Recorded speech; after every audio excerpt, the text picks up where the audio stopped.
Uh-oh.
Okay, we'll start with this. It would appear that Canada's own Bree Howling will be making her next ring appearance March 14th on the undercard of Ring Wars. Opposite the ring, Brittany Sims. Somewhat of a step up in class, somewhat of a step up in competition for Bree Howling. Brittany Sims, who sports a professional record of 7 wins with 3 losses, no draws, 4 recorded knockouts, having been knocked out once in 10 professional bouts. Where young Bree Howling sports an unblemished record of 8 wins with no losses, no draws, 2 recorded knockouts, and to the eye, she would appear to have a higher ceiling than Brittany Sims. She would appear to, but her quality of competition doesn't really tell that story. It has been largely pedestrian, which is what you would expect from a fighter in just their first 8 fights. So it's not that Bree Howling hasn't been fighting the right fights so much as this fight is right on schedule. It's arguably a step up in class. It is arguably an acid test. I would say that Brittany Sims is a bit better than the last girl that Bree Howling fought, Beata Dudek. I'd say that. Bree Howling is coming off of the most productive year in her very young boxing career. She actually fought 3 times last year. Once in March, again in May, then again in September when she last saw action. Beata Dudek is actually a common opponent between them. So is Noemi Bosquez. They both fought Beata Dudek. Brittany Sims beat her in 6 rounds on points, and Bree Howling beat her in 8. Bree Howling knocked out Noemi Bosquez in 1 round, and so did Brittany Sims. So they have those 2 common opponents. Where they differ: Brittany Sims' career blemishes to Melissa Odessa Parker, Makia Kreps, Rihanna Rios, all of which beat her. Melissa actually knocked out Brittany Sims in just 1 round. So that creates an argument where Brittany Sims' quality of competition has actually been better than Bree Howling. The problem is, she didn't beat those good fighters that she fought. She didn't beat those girls. They beat her. So says Bree Howling don't do the same thing. I like to fight. Bree Howling, who saw action 3 times last year, where Brittany Sims saw action 2, once in March, then again in September. This is a bantamweight contest scheduled for 8 rounds. Bantamweight, that's where Denmark's own Dina Thorsland reigns as that division's unified champion. That's where Shernika Johnson has the WBA and Shurita Metcalf holds the IBF. That is where this contest is taking place. I like Bree Howling's chances in the fight. I'm leaning towards her, but it is an acid test of sorts. They've both put on comparable performances against comparable opponents, so now they have to fight each other to create separation. Bree Howling is younger, 8 years younger to be exact. Bree Howling is a very fresh and fly 26 years old to Brittany Sims, who's 34. So Bree is the fresher, younger fighter, but is she the tougher fighter? One could argue that those losses Brittany suffered early on in her career have made her a battle-hardened fighter. Currently on a 5-fight winning streak, having since rebounded off the loss to Rihanna Rios in February of 2023. Since then, Brittany Sims has fought 5 times and won 5 times. She's coming off a knockout win over Nancy Franco. Will you stop ad-libbing? I just said that. Sorry. So I'm going to give a slight edge to Bree Howling here. Bree Howling on points, coming off what was the most productive year of her entire boxing career. From the moment that Bree Howling went pro, she was boxing once a year for something like 4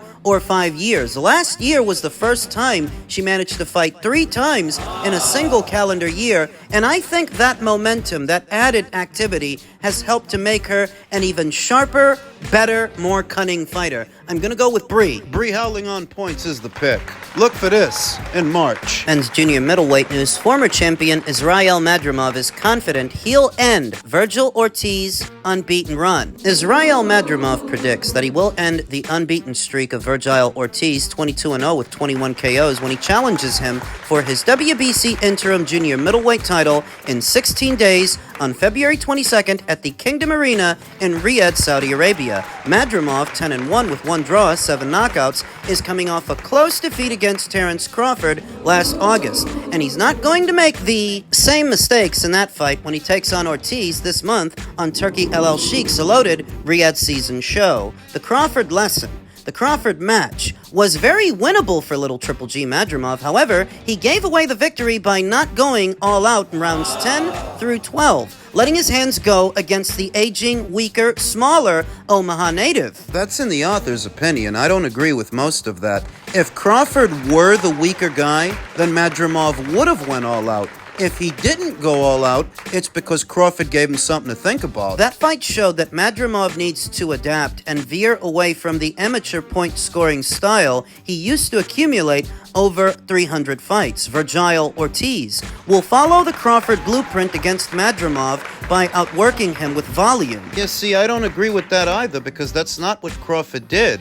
That was a chess match between Terence and Israel, and Virgil is no chess player. He's more of a checkers guy, and I don't mean that in a bad way. That's just saying that Virgil is a pressure fighter. Through and through, what he's gonna do is apply pressure, which isn't what Terence Crawford did. No, Terence Crawford was playing the sharpshooter, the sniper, whereas Virgil is more of a Gatling gun.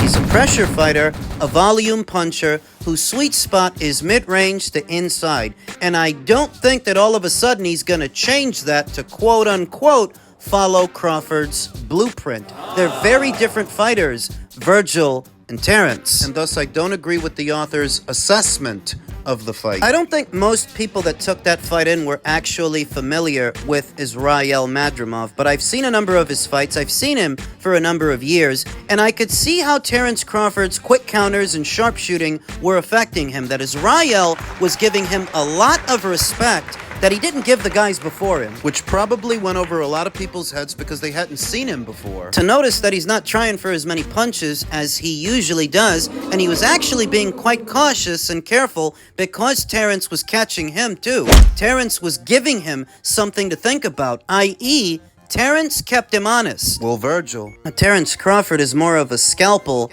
whereas Virgil is more of a blunt force instrument. He's very physical. As pressure fighters often are, he's going to try to crowd Israel Madrimov and put together 3 and 4 punch combinations. The question is, can he get close enough to him without coming under heavy fire, without getting caught coming in? When asked by DAZN if he'd end 26-year-old Virgil Ortiz Jr.'s unbeaten streak on February 22nd, a smiling, shark-like Madrimov said yes. He looked certain, like a predator ready to tear into his prey. Virgil didn't look good in his last fight against Sergey Bohachuk, getting dropped 2 times and winning a questionable 12-round majority decision on August 10th in Vegas. Bohachuk outpunched the knockout artist Ortiz Jr., forcing him to get on his bike and box the last 3 rounds because the powerful shots from the WBC interim champion had broken him. Now, on that much, I agree with the author. I don't think Virgil looked good in his last fight, and being honest, I don't think he won. I don't think he deserved the decision, but he got it on what was a Golden Boy promotion show, whereas this fight, this ain't a Golden Boy show. This is Turkey's party. That element of partiality that you expect the house fighter to get, there is no house fighter in this fight. Once again, a Matchroom guy will be squaring off against one of the Golden Boys, a Golden Boy Promotions fighter, not dissimilar from what we saw when Dimitri Bivol squared off against Zurdo Ramirez. And you'll remember that Dimitri took Zurdo to school. Is Israel about to do that to Virgil? Because this fight, like that fight, is going down in Saudi. I think it's telling that Virgil Ortiz didn't knock out Sergey Bohachuk, who has been knocked out before by Brandon Adams, who's not even that big a puncher. I think it's telling that Virgil didn't knock him out. It's possible that Sergey's improved from the time he got stopped by Brandon Adams, but it's just as possible that Virgil's not the puncher at 154 that he was at 147. It's possible, too. That was the first bona fide junior middleweight that Virgil fought. So is it a coincidence that he didn't stop him like he had stopped everybody else up until that point? Now he's fighting another bona fide junior middleweight in Israel Madrimov, who hasn't fought anywhere else. He's been at junior middle the whole time, fighting other junior middles and looking very strong doing it. Though his strength isn't his best weapon in this fight, it's his feet, his movement.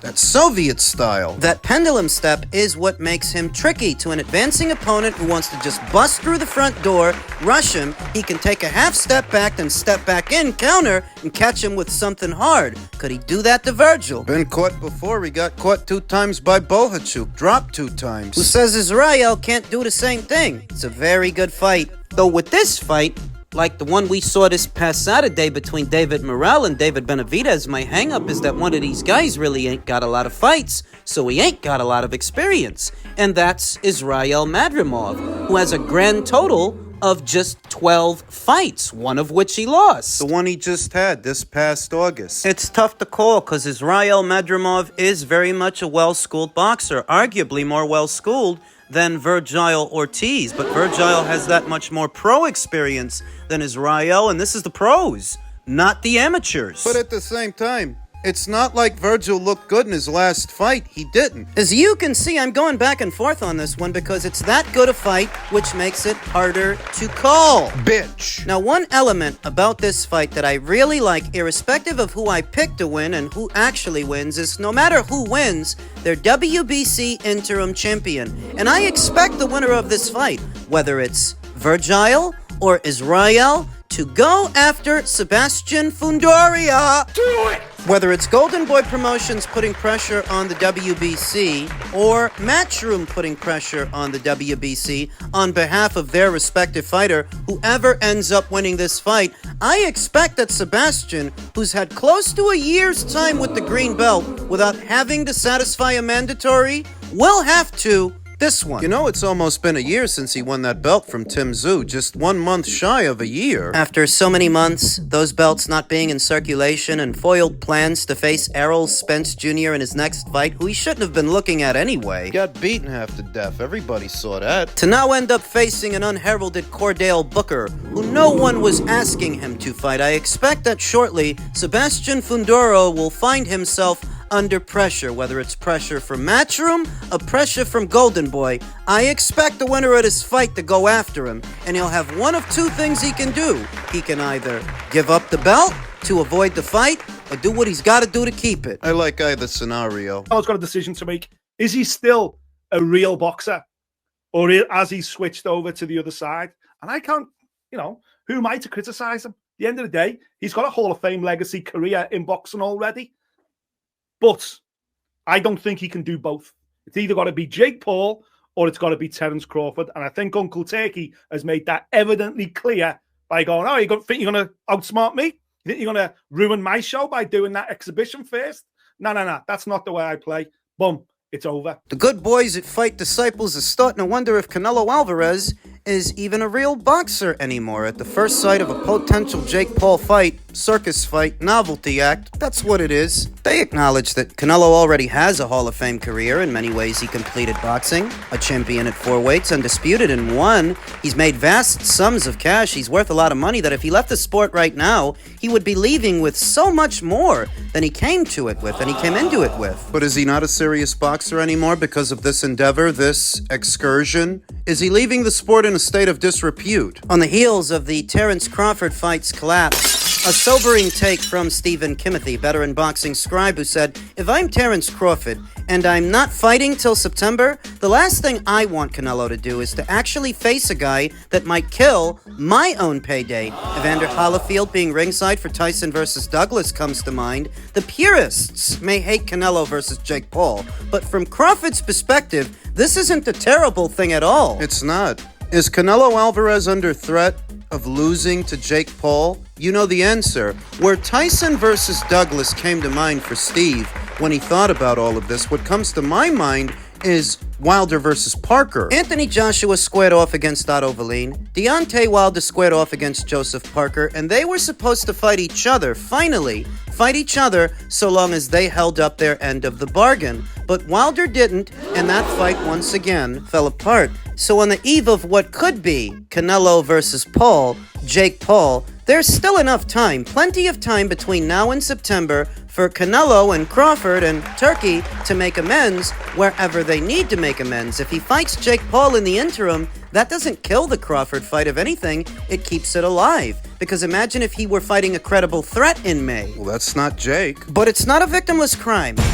For someone of Canelo Alvarez's stature, widely regarded as one of the best pound-for-pound fighters in the sport, top 5 on many lists, you are expected to perform at a certain level. There's no way that Jake Paul should finish this fight on his feet. Maybe with some others, but not with you. You're not an MMA fighter moonlighting as a boxer, and you're not badly aged. You're 34. A sitting champion, unified, you are expected to dispatch this character where so many others could not. Even if he is a bit bigger than you. All the same, if you're pound for pound, you can do it. You better. Or you will find yourself subject to the same kind of harsh criticisms levied against Tyson Fury when he failed to dispatch Francis Ngannou, who had no experience. Well, Jake's got more experience than Francis. No excuse. I can hear the Canelitas now, these guys that made a decision that no matter what Canelo Alvarez does, they're gonna go with it because they live vicariously through him. They are just as annoying as anybody else's fanboys. At some point, you gotta take a step back as a boxing fan and say, are you a fan of boxing or a fan of Canelo? that if he goes in there and he don't stop this guy, what are you gonna do? Make excuses for him? Enough. When someone of Canelo's stature endeavors into something like this, you are expected to compete at a certain level. You are expected to deliver. Jake is not. There's no pressure on him. There's not supposed to be. That's the caveat. And the weight. At what weight is Canelo Alvarez supposed to be fighting Jake Paul? I imagine it's some sort of a catch weight in between light, heavy, and cruiser. Somewhere in there. Canelo should win. I think we can all agree on that, though there is some emphasis on how he wins, as well as what happens after that. Where does he go? Back down to 168? That's a steep drop. To then fight Terence Crawford in September, you could be compromised. That's a steep drop for what isn't a big guy. Things to think about. I would like to think that I've been level-headed with Canelo Alvarez, even-tempered throughout the decisions that he's made, and I even understand this one. I'm not against it. He's just capitalizing off the same opportunity that 99.9% of boxers would love to capitalize on. Fighting a novice for a ginormous bag on a huge platform in front of a lot of people. Easy money. Oh, I get it. I absolutely do. But there still are strings attached. There is still some modicum of a standard when it's someone of your stature doing this. And then you go back to being the most wanted man in boxing. Is that it? You just go back to 168 and it's business as usual? There's a lot to think about here.